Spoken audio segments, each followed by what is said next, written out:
आज का वीडियो बहुत ख़ास है। आज आपको बता रही हूँ कि आप ऐसा क्या करें कि हनुमान जी आपकी हेल्प के लिए दौड़े दौड़े आएँ। हमारे भगवान भक्त वत्सल हैं। जब भी उनको सम्मानपूर्वक, स्नेहपूर्वक, प्यार से बुलाया जाता है तो वो आते हैं और उनकी अपरिमित शक्ति को महसूस भी किया जा सकता है।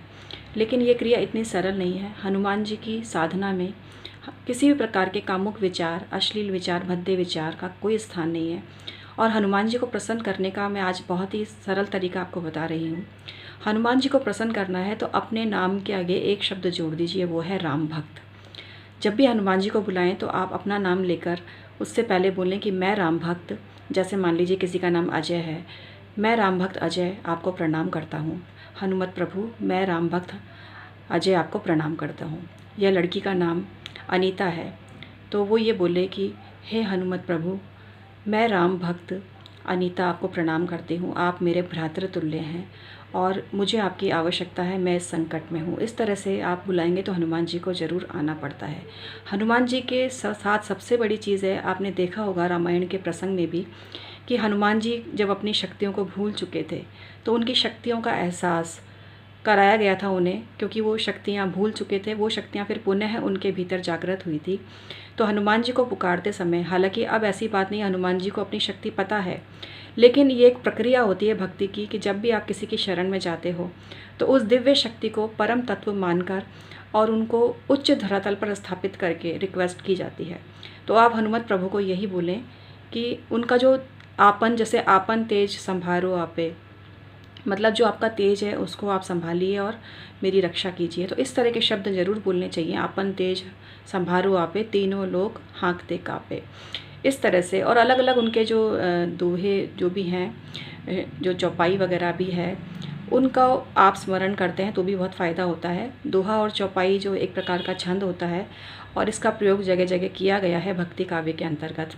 लेकिन जब भी आप हनुमान जी को बुलाएं तो कुछ ना कुछ उनका जो तेजोमय स्वरूप है उसकी उपासना जरूर करें। और स्वयं को जब राम भक्त बोलेंगे आप, तो हनुमान जी को दौड़े दौड़े आना पड़ेगा आपकी भक्ति को ग्रहण करने के लिए, क्योंकि प्रभु बहुत भक्त वत्सल हैं, बहुत दयालु हैं और बहुत ही कृपा करते हैं अपने जो शरण में आने वाले लोगों को। तो इसलिए हनुमान जी को अगर आप इस तरह से पुकारेंगे कि अपने नाम के आगे राम भक्त बोलें और उसके बाद उनके जो तेजोमय स्वरूप है उसको स्मरण करते हुए उनको याद दिलाएं।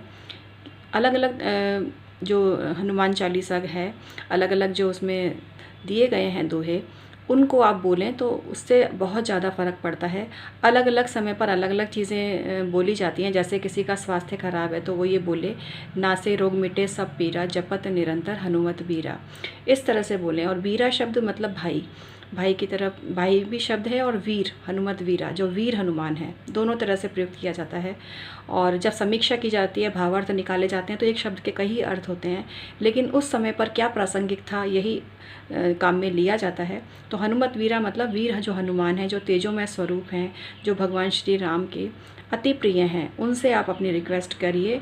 तो हनुमान जी को ज़रूर आना पड़ेगा आपकी हेल्प के लिए, आपकी मदद के लिए, और दौड़े दौड़े आएंगे प्रभु। लेकिन अगाध श्रद्धा, भक्ति, निष्ठा होनी ज़रूरी है, बहुत ही ज़रूरी है। जब आपके अंदर भक्ति की चरम सीमा होती है तो कोई भी दिव्य शक्ति हो वो ज़रूर आप पर आती है। कोई लोभ लालच ना करें, लेकिन अपने उनके जो निश्चल स्वरूप है उसका स्मरण करें। इसके अलावा हनुमान जी को कुछ लोग कई चीज़ें चढ़ाने को बोलते हैं। हनुमान जी सबसे ज़्यादा प्रसन्न होते हैं जब उन्हें चोला चढ़ाया जाता है, और चोला चढ़ाने में चमेली का तेल लिया जाता है, सिंदूर लिया जाता है, वर्क लिया जाता है, और अगरबत्ती वगैरह आप जलाते हैं। तो ये चीज़ें आप हनुमत प्रभु को अर्पित करिए मंगल शनिवार। तो चोला चढ़ाने से भी बहुत सी समस्याओं को हनुमत प्रभु दूर करते हैं। चोला चढ़ाते समय पुजारी से आप ये ज़रूर पूछ लें कि कितनी सामग्री लगेगी, क्योंकि मूर्ति ही तो है बड़ी और आपने जो चोले की सामग्री चढ़ाई है वो है कम, तो फिर बात नहीं बनेगी। पूरा जो मूर्ति के साइज़ के हिसाब से आपको चोला चढ़ाना चाहिए। इसके अलावा हनुमत प्रभु को मंगल शनिवार को पान भी चढ़ाया जाता है, और वो पान भी सभी मनोकामनाओं को पूर्ण करता है।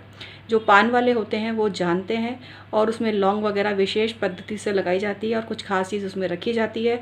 तो हनुमत प्रभु को प्रसन्न करने का ये वो तरीका है जिसके द्वारा वो बहुत प्रसन्न होंगे और दौड़े दौड़े आएंगे।